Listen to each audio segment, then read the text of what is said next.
현재 이 침례병원 상황 좀 간단하게 정리를 해드리면 1955년에 침례병원이 영도구에 문을 열었습니다. 그렇죠.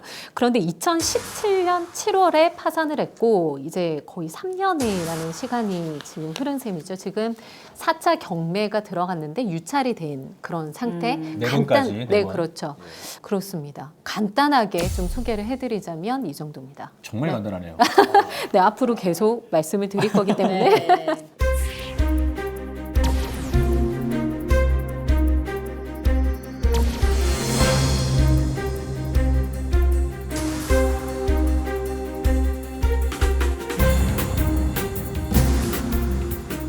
부산에 살고 있지만 사실 이 침례병원 아마 어르신들은 다들 워낙 유명하기 때문에 네. 다들 아실 텐데 우리 보도 팀장님도 들어보셨잖아요. 뭘요? 어르신, 침례병원을요? 네. 어르신들만 아신다고 하셔가지고. 제가 어르신 얘기를 들을 맞죠? 정도로 네. 맞죠? 아, 못 제일 들어보셨어요? 연장자잖아 지금. 어르신. 제일 연장자잖아. 네. 어르신. 아, 왜 갑자기 들어보셨을 멈췄어요? 텐데. 김현식 기자를 좀 불러야겠어요. 18년 차 대기자를. 네, 그래요. 뭐 그렇다 네. 치고 어쨌든 이 침례병원이 어떻게 보면은 부산의 상징과도 같다. 부산 지역 네. 병원 역사의 좀 상징이다 이런 얘기들도 많이 들어왔는데 네, 맞습니다. 이 뭐 폐업하고 파산하고 이런 과정들이 정말 어떻게 보면 충격이기도 합니다. 애초에 파산하게 된 원인도 아마 2014년 그쯤이었던 걸로 기억하는데 그때도 네, 그렇죠. 임금 체불 때문에 시작된 거 아닙니까? 네, 맞습니다. 이 문어발식 좀 확장 경영이 있었잖아요. 좀 내부적으로 병원 재단에서도 어떤 문제가 있었다고 들었는데. 그 당시 규모로 보면 직원이 700여 명, 진료 과목이 23개, 네. 이제 병상 608병상 이 정도면 종합병원으로서는 거의 가장 큰 쪽에 이제 들어가죠. 네, 네, 네. 지금 보면 수도권으로 쏠리는 이제 병원 그 의료 쏠림 현상을 얘기하지 않습니까? 네. 예.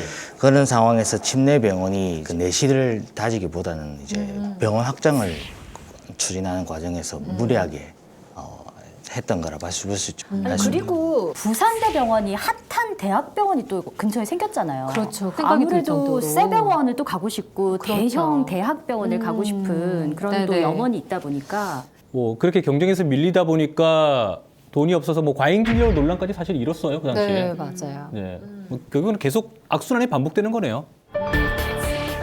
침례병원을 공공병원으로 설립하기 위한 움직임이 본격화되고 있습니다. 법원으로부터 파산 결정이 내려진 후 공공병원 설립을 위한 부산시민대책위원회가 꾸려졌고 부산시민대책위는 4개월 동안 금정 구민을 비롯해 부산시민 7만여 명의 서명을 받았습니다. 공공의료 확충을 위한 침례병원의 공공인수 필요성이 확인된 셈입니다.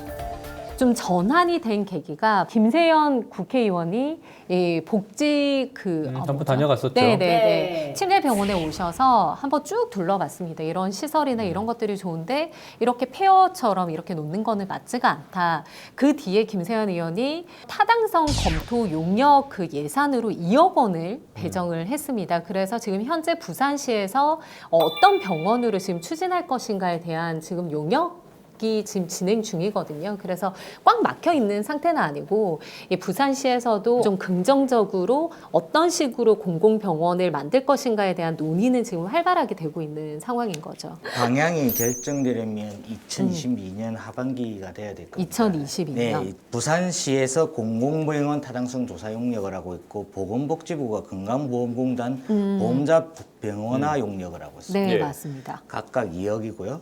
근데 저는 좀 이 두 용역을 좀 우려하고 있습니다.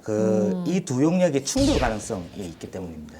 부산시는 공공병원 타당성을 조사하는 부분인데 보건복지부는 건강보험공단 네. 보험자 공자병원. 병원화. 예, 네네. 이건 서로 완전히 다른 개념입니다. 아. 이제 공공병원 타당성 조사라는 부분은 이제 이게 지방재정 부담을 전제로 하는 부분입니다. 예. 그리고 건강보험공단 보험자병원화라는 거는 이제 그 일산병원이라고 있습니다. 네네.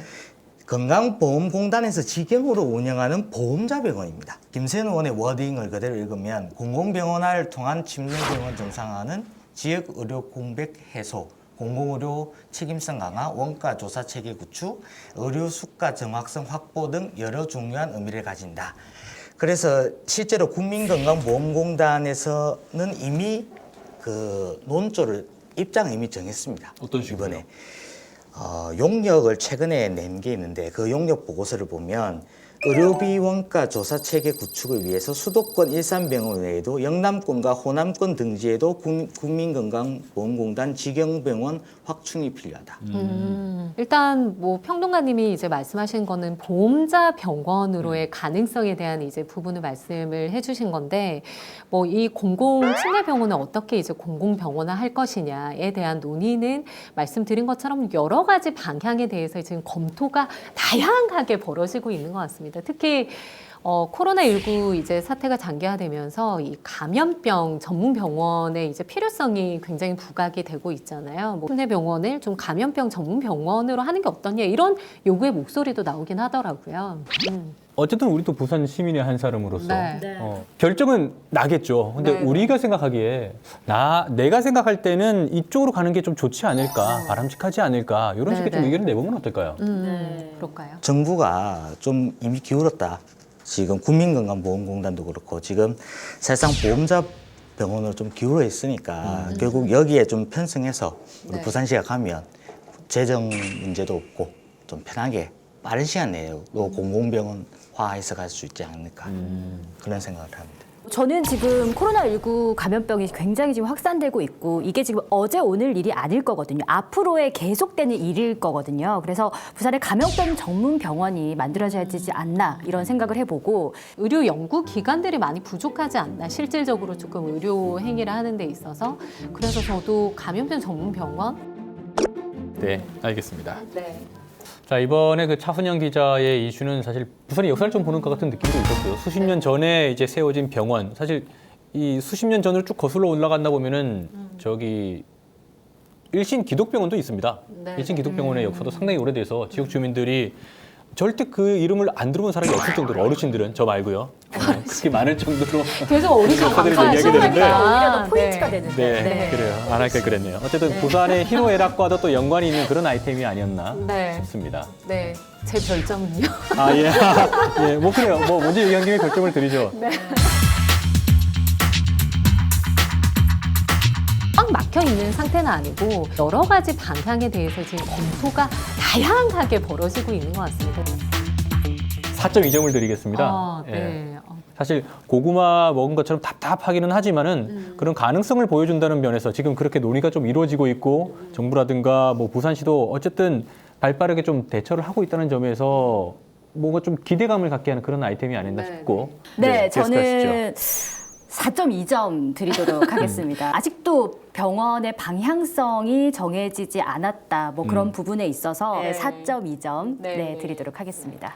네. 네, 평론가님은 몇 점 아유, 주시겠습니까? 4.1. 4.1. 네. 2022년 하반기까지 일단 갈 사안이다. 네. 네, 그래서 아직 멀었다. 네. 그런 갈 점에서 길이 멀다. 갈 길이 멀다. 네, 알겠습니다. 갑자기 든 네. 생각이 뭐 4.2, 4.1 이렇게 얘기하는데 네. 편집 감독님들이 별을 가지고 이제 채우지 않습니까? 점 1, 점 2는 어떻게 표현을 해야 될지 참 고민이실 것 같아요. 별이- 나중에 그쵸. 점 금지령을 좀 내리도록 하죠. 네. 아니 우리 이마에 붙일까요? 그분 있잖아. 그분 그 장안에 별 5개 이거 그래요? 감당하실 수 있으시겠습니까? 여기 또 CG 해주세요. 별 5개. 네.